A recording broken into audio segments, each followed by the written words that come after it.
बी ए भाग 2 सेमिस्टर 4 या सेमिस्टर चौथ्याचं दुसरं युनिट आपण आता शिकणार आहोत. दुसरं युनिट आहे केंद्रीय बँक, ज्याला सेंट्रल बँकसुद्धा आपण म्हणतो. जसं की भारताची केंद्रीय बँक ही RBI आहे, रिझर्व्ह बँक ऑफ इंडिया. त्यातलं पहिलं चॅप्टर आहे केंद्रीय बँकेची व्याख्या, उद्दिष्ट, कार्य व महत्त्व. तर काय आहे केंद्रीय बँक आपल्याला या प्रकरणामध्ये शिकायचं आहे. तर बघा, केंद्रीय बँकेची व्याख्या. केंट नावाचे अर्थशास्त्रज्ञ आहेत की ज्यांनी केंद्रीय बँकेची व्याख्या दिलेली आहे. ते म्हणतात केंद्रीय बँक ही अशी संस्था आहे की जिला सामान्य कल्याणाचा विचार करून मुद्रेच्या मात्राचा विस्तार अथवा संकोच करण्याचे कार्य करावे लागते. म्हणजे सर्वसामान्यांचा विचार करून त्यांना पैशाचा संकोच करायचा आहे की पैशाचा विस्तार करायचा आहे हे धरून ठरवावं लागते.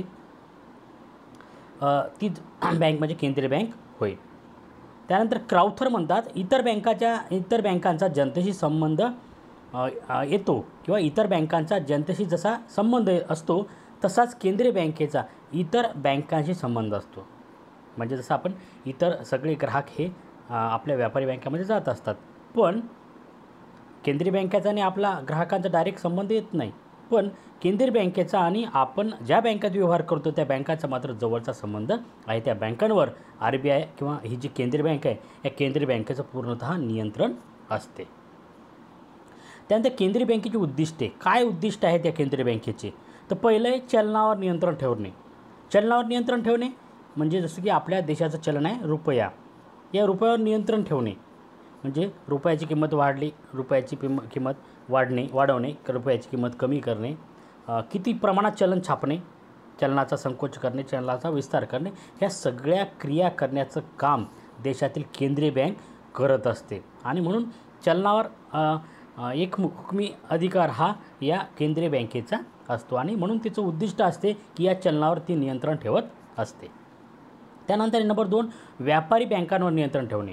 आधीच आपण जसं सांगितलं की व्यापारी बँका ग्राहकांशी व्यवस्थित व्यवहार करत आहेत का, त्याचं पतधोरण कसं आहे, व्यापारी बँका ग्राहकांना सुविधा देत आहेत का, किंवा ते व्याजदर किती आकारतात, अशा प्रकारच्या अनेक ज्या गोष्टी असतात त्यावर नियंत्रण ठेवण्याचं काम ही देशातील केंद्रीय बँक करत असते. आणि त्या माध्यमातून ते ग्राहकाचं संरक्षण कसं करता येईल याचा ते विचार करत असतात. त्यानंतर नंबर 3 बँकांना आर्थिक संकटात मदत करणे. बऱ्याच वेळा बँकासुद्धा आर्थिक संकटामध्ये येतात, बँकांनासुद्धा पैशाची गरज असते. अशा वेळा त्यांना कर्ज देण्यासाठी, त्यांची गरज भागवण्यासाठी केंद्रीय बँक त्यांना मदत करत असते. हे सुद्धा एक या केंद्रीय बँकेचं उद्दिष्ट आहे. त्यानंतर नंबर 4 पतपैशावर नियंत्रण ठेवणे. पतपैसा ज्या बँक निर्मित पैसा असतो तो किती पद्धतीने निर्माण होत आहे, तर का जास्त प्रमाणात निर्माण होत आहे की कमी प्रमाणात निर्माण होत आहे, यावर नियंत्रण ठेवण्याचं कार्यसुद्धा या केंद्रीय बँकेला करावं लागते. त्यानंतर नंबर 5 आहे किंमत पातळी स्थैर्य निर्माण करणे. किंमत पातळीमध्ये स्थैर्य निर्माण करणे. बऱ्याच वेळा किमती वाढतात, अशावेळी या वाढलेल्या किमती सर्वसामान्य ग्राहकांना परवडत नाहीत. अशावेळी त्या किमती कमी झाल्या पाहिजेत यासाठी बँका ह्या चलन संकोच करण्याचा प्रयत्न करतात आणि किमती या कमी होतात. जेव्हा मंदी असते तेव्हा ते चलन विस्तार करतात की जेणेकरून लोकांच्या हाती पैसा जाईल. लोकांच्या हाती पैसा गेला म्हणजे लोक आपल्या वस्तूला मागणी वाढवतील आणि आपोआपच या मंदीमधून अर्थव्यवस्था तेजीकडे जायला लागेल. अशा पद्धतीने किंमत पातळी व स्थैर्य ठेवण्याचं कार्य हे महत्त्वपूर्ण उद्दिष्ट या केंद्रीय बँक करत असते. त्यानंतर नंबर 6 सरकारला मदत करणे. बघा, केंद्रीय बँकेला सरकारची बँक म्हणून ओळखलं जाते. केंद्रीय बँक ही सरकारची बँक असते आणि सरकारला मदत करणे, सरकारला कधी लोनची आवश्यकता असेल तेव्हा ते लोन देण्याचं काम केंद्रीय बँक करते. सरकारचा निधी सांभाळायचा असेल, त्या निधीचं हस्तांतरण करायचं असेल तर ह्या सगळ्या गोष्टी करण्याचं काम सरकार हे केंद्रीय बँक करत असते. बऱ्याच वेळा सरकारला वेगवेगळ्या सल्ल्याची आवश्यकता असते, आर्थिक सल्ल्याची आवश्यकता असते. अशा वेळेला तो सल्ला देण्याचं काम ही केंद्रीय बँक करत असते आणि मग सरकारला मदत करणे हे एक महत्त्वपूर्ण उद्दिष्ट या केंद्रीय बँकेचं असते. त्यानंतर नंबर 7 वित्तीय बाजार विकसित करणे. बघा, वित्तीय बाजार विकसित करणे हे सुद्धा एक महत्त्वपूर्ण उद्दिष्ट या केंद्रीय बँकेचं असते. तर बघा, कोणत्याही देशाच्या आर्थिक विकासासाठी त्या देशातील वित्तीय बाजार विकसित होणे अत्यंत आवश्यक असते. हे काम बँकिंग क्षेत्रच करू शकते. देशातील व्यापारी बँकाचे अधिकार मर्यादित असल्याने तसेच नफा हे त्यांचे प्रमुख उद्दिष्ट असल्याने त्यांच्याकडून वित्तीय बाजाराच्या विकासाची अपेक्षा करता येत नाही. मग देशाच्या आर्थिक विकासाला वेग देण्यासाठी वित्तीय बाजाराचा विकास करण्याचे महत्त्वपूर्ण कार्य केंद्रीय बँकेला करावं लागतं आणि म्हणून वित्तीय बाजाराचा विकास करणं हे सुद्धा एक उद्दिष्ट या केंद्रीय बँकेचं असते. त्यानंतर केंद्रीय बँकेची कार्य काय कार्य या केंद्रीय बँकेचे आहेत तर बघा, पहिलं आहे सरकारच्या वतीने रकमा प्राप्त करणे. बऱ्याच वेळा आपण जे इन्कम टॅक्स असेल किंवा इतर माध्यमातून सरकारचे जे काही उत्पन्नाचे स्रोत आहेत त्या माध्यमातून जेव्हा सरकारकडे पैसे जमा होतात ते पैसे जमा करण्याचं काम सरकारच्या वतीनं केंद्रीय बँक करत असते आणि म्हणून एक महत्त्वपूर्ण कार्य सरकारच्या दृष्टीनं केंद्रीय बँक हे करत असते. त्यानंतर खर्चाचं शोधन करणे. बऱ्याच वेळा सरकारला खर्च करावे लागतात, अशा वेळी त्या खर्चाची तरतूद करणे, त्या खर्चासाठी पैसा उपलब्ध करणे, हे सगळं कार्य केंद्रीय बँकेला करावे लागतात. त्यानंतर ठेवी सांभाळणे. केंद्र सरकारच्या अनेक ठेवी असतात, अनेक स्रोतातून त्यांना पैसे प्राप्त होत असतात. बऱ्याच वेळा टॅक्स स्वरूपात त्यांना पैसे मोठं उत्पन्न साधन त्यांचं टॅक्स आहे, त्या टॅक्सच्या माध्यमातून त्यांना पैसे मिळत असतात.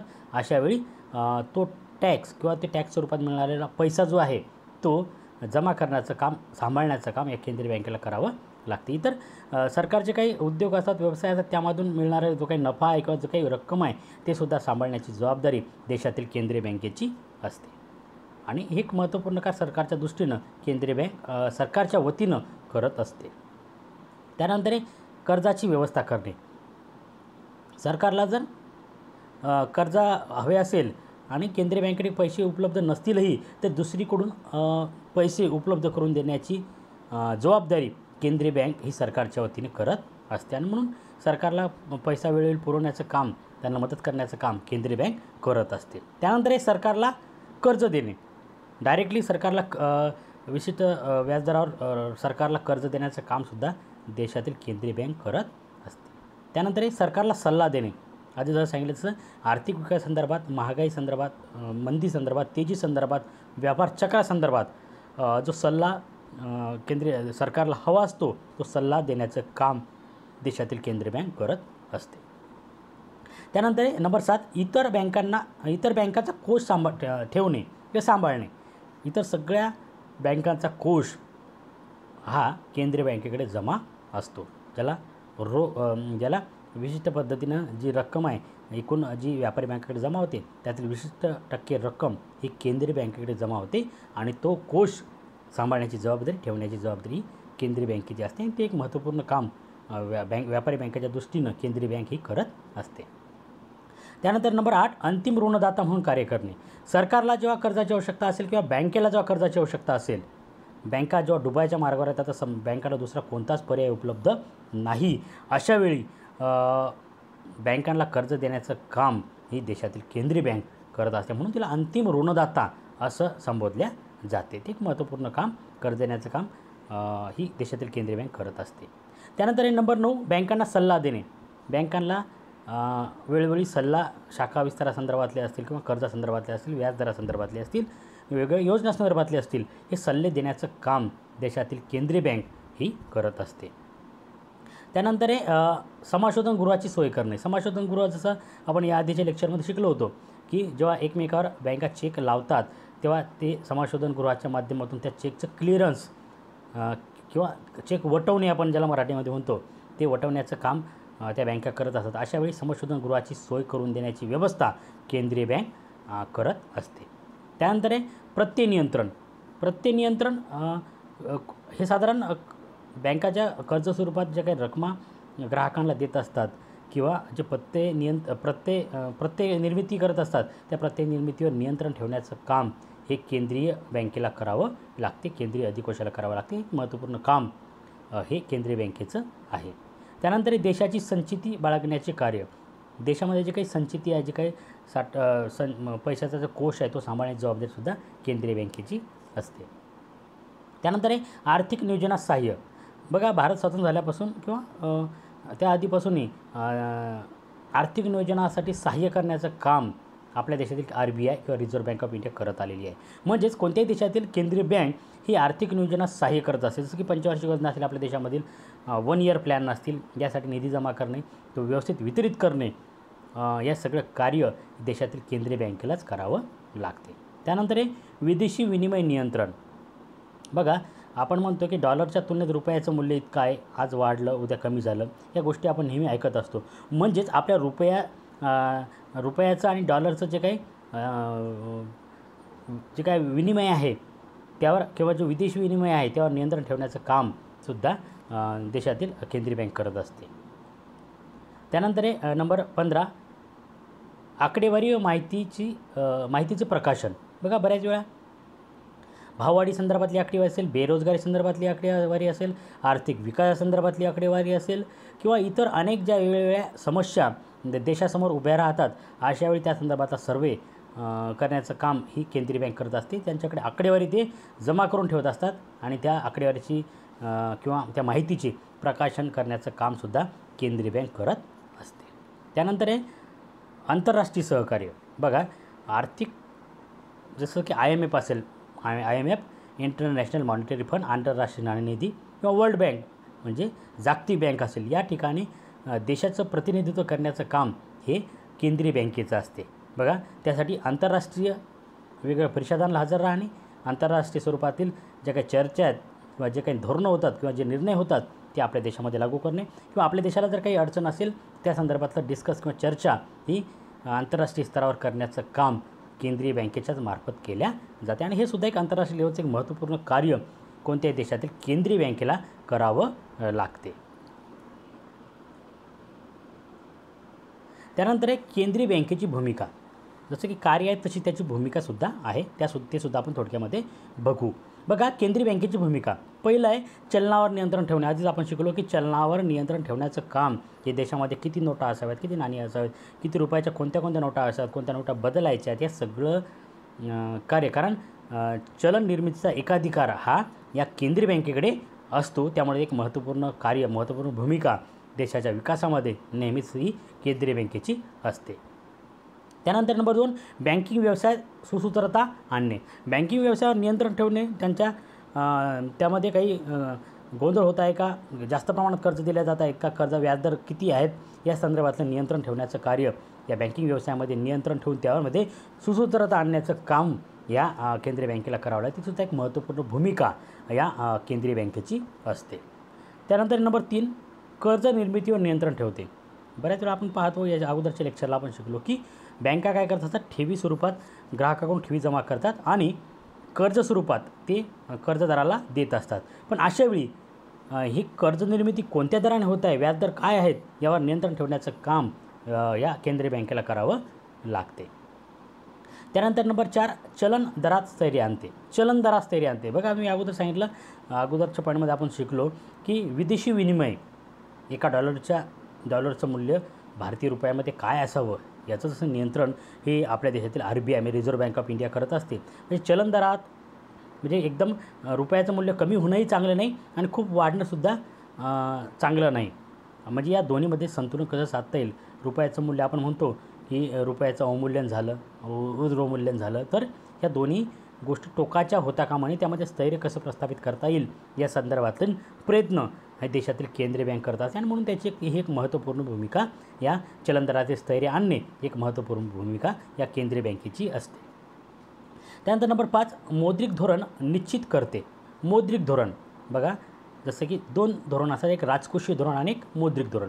राजकोषीय धोरण हे सरकारच्या संदर्भातलं असते, शासनकर्त्याच्या संदर्भातलं असते, तर मौद्रिक धोरण हे देशातील केंद्रीय बँकेच्या संदर्भातलं असते. ते निश्चित करणे म्हणजे त्यामध्ये व्याजदर किती असावेत, रोख निधीचं प्रमाण किती असावं, SLR किती असावा, या संदर्भातले महत्त्वपूर्ण निर्णय, महागाईवर कसं नियंत्रण आणावं, भाववाढीवर कसं नियंत्रण आणावं, किंमती ज्या वाढल्या त्या कमी कशा करता येईल, या संदर्भातलं जे काही मार्ग ज्या धोरणामध्ये वापरले जातात त्याला मौद्रिक धोरण असे म्हणतात. आणि हे मौद्रिक धोरण निश्चित करण्याचं कार्य किंवा महत्त्वपूर्ण भूमिका देशातील केंद्रीय बँकेला करावी लागते.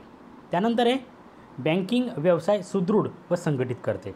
बँकिंग व्यवसाय कसा उन्नत होईल किंवा आर्थिक सोर्सेस कसे वाढतील बँकांचे, किंवा बँकिंग व्यवस्थेमध्ये संघटितता कशी राहील, त्यावर नियंत्रण कसं राहील, या संदर्भातला एक महत्त्वपूर्ण भूमिका नेहमीच या केंद्रीय बँकेची राहिलेली आहे. त्यानंतर नंबर 7, नवीन वित्तीय संस्थांची स्थापना करते.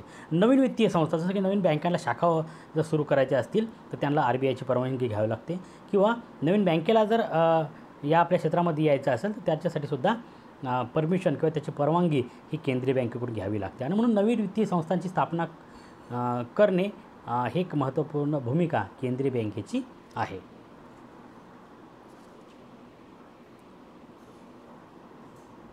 त्यानंतर आहे केंद्रीय बँकेचे महत्त्व.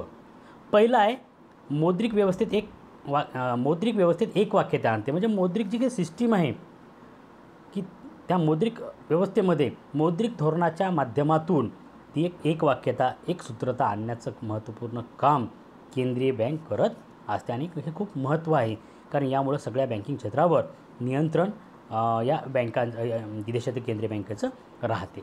त्यानंतर नंबर 2 आहे मौद्रिक व्यवस्थेत लवचिकता आणते. लवचिकतामध्ये जे काही फेरबदल करायचे असतात, जे काही बदल करायचे असतात ते सुद्धा त्वरित झाले पाहिजेत. म्हणजे जशी जशी समस्या येईल त्या समस्येचा विचार करूनच बँकिंग क्षेत्रामध्ये बदल केले जाणे अपेक्षित असते. आणि ते बदल करण्याचं काम, ते बदल करण्याचं एक महत्त्वाची जबाबदारी ही देशातील केंद्रीय बँकेची असते. आणि ते सुद्धा एक त्याचं महत्त्व आहे, कारण त्या माध्यमातून मोठमोठ्या समस्यावर तुम्हाला नियंत्रण आणता येते, महत्त्वाच्या समस्या सोडवल्या जाऊ शकतात. त्यानंतर नंबर 3 जनतेचा विश्वास संपादन करते. बऱ्याच वेळा ग्राहकांचा बँकांवर विश्वास नव्हतो, एखादी बँक डुबत आहे अशी अफवा पसरते. अशावेळी सगळे ग्राहक त्या बँकेकडे आपापले पैसे काढण्यासाठी झुंबड लावतात आणि आपापले पैसे ते काढून घेतात. अशा वेळा ती बँक आर्थिक संकटामध्ये येते. आणि म्हणून जनतेचा त्या बँकेवरचा विश्वास वाढावा यासाठी RBI त्यांना कोष उपलब्ध करून देते. आणि एकदा का लोकांनी पैसे मागणी करतात, त्यांना जर मिळत राहिले तर लोक त्या बँकेतील पैसे काढणं बंद करतात किंवा थांबवतात आणि अफवावरचा विश्वास त्यांचा कमी होतो. मग अशावेळी जनतेचा बँकिंग क्षेत्रावरचा विश्वास वाढवण्यासाठी सुद्धा केंद्रीय बँक महत्त्वपूर्ण भूमिका निभावत असते. आणि हे सुद्धा एक केंद्रीय बँकेचे महत्त्व आहे. त्यानंतर आहे नंबर 4 प्रत्ययावर नियंत्रण ठेवते. प्रत्ययावर नियंत्रण ठेवते. बँका जेव्हा ठेवी स्वरूपात रकमा जमा करतात आणि कर्ज स्वरूपात जेव्हा ग्राहकांना त्या लोन स्वरूपात जेव्हा ग्राहकांना त्या कर्ज वाटप करतात, अशावेळी व्याजदर किती असावेत, त्या प्रत्ययावर नियंत्रण ठेवण्याचं कामसुद्धा केंद्रीय बँक एक करत असते. ते सुद्धा एक महत्त्वपूर्ण भूमिका बँकेचं किंवा केंद्रीय बँकेचे महत्त्वपूर्ण काम किंवा केंद्रीय बँकेचं एक महत्त्व आपल्याला सांगता येईल. त्यानंतर आहे नंबर 5 मुद्रेच्या अंतर्गत व बहिर्गत मूल्यांमध्ये स्थैर्य ठेवण्याचे काम. बघा, मुद्रेचं अंतर्गत मूल्य आणि बहिर्गत मूल्य. बऱ्याच वेळा आपण असं म्हणतो की पूर्वीच्या काळी सोन्याची नाणी होती, चांदीची नाणी होती. त्या सोन्याच्या नाण्याचं किंवा चांदीच्या नाण्याचं अंतर्गत मूल्य किती आहे आणि बाह्य मूल्य किती आहे, तर यावर सुद्धा त्या चलनाचं महत्त्व अवलंबून असते. मागे काही अशा घटना झालेल्या आहेत की ज्यामध्ये सोन्याची नाणी असताना सोन्याचा जर तो आपण उदाहरण दाखल धरू की सोन्याचं एखादा कॉईन आहे किंवा एखादं नाणं आहे ते 10 रुपयाचं आहे, त्याचं बाह्य मूल्य 10 रुपये आहे. पण तेच सोन्याचं नाणं जर आपण दगडाने ठेचून त्याला जर त्याची एक पत्रा तयार केला किंवा त्याचं तार तयार केली आणि ती जर सोनाराकडे नेऊन विकली तर ते 20 रुपयाची व्हायची. म्हणजे या सोन्याच्या नाण्याचं बहिर्गत मूल्य 10 रुपये आणि अंतर्गत मूल्य 20 रुपये. अशावेळी लोकांनी ती नाणे या मार्केटमधून किंवा या अर्थव्यवस्थेतून बाजूला केले, कारण त्याचं अंतर्गत मूल्य आणि बाह्य मूल्य यामध्ये स्थिरता नव्हती. आणि बऱ्याच वेळा मुद्रेच्या अंतर्गत व बहिर्गत मूल्यामध्ये स्थैर्य देण्याचं महत्त्वपूर्ण काम एक केंद्रीय बँकेला करावं लागते. त्यानंतर हे नंबर 6 लाभदायक कार्य करते. ग्राहकाच्या दृष्टीनं, व्यापारी बँकाच्या दृष्टीनं, सरकारच्या दृष्टीनं एक लाभदायक कार्य करण्याची नेहमीच भूमिका या केंद्रीय बँकेची राहिलेली आहे. आणि म्हणून त्याचं ते एक महत्त्व सांगितलं जाते. त्यानंतर एक किमतीच्या पातळीवर नियंत्रण ठेवणे. आपण अगोदरही पॉईंट हा शिकला की किंमत पातळीवर नियंत्रण ठेवणे म्हणजे एकदम किमती खूप वाढणे हे सुद्धा देशाच्या दृष्टीने घातक आहे. किमती खूप कमी होणे हे सुद्धा देशाच्या दृष्टीने घातक आहे, तोट्याचं आहे. अशावेळी या किमती स्थिर कशा राहतील यासाठी मौद्रिक धोरणाच्या माध्यमातून केंद्रीय बँक हा सतत प्रयत्न करत असते की देशातील किंमत पातळी कशी स्थिर ठेवता येईल. अशा पद्धतीनं हे केंद्रीय बँकेचं महत्त्व आपल्याला सांगता येईल. आणि एक महत्त्वपूर्ण काम देशाच्या विकासामध्ये, देशाच्या आर्थिक विकासामध्ये एक महत्त्वपूर्ण भूमिका या केंद्रीय बँकेची राहिलेली आहे.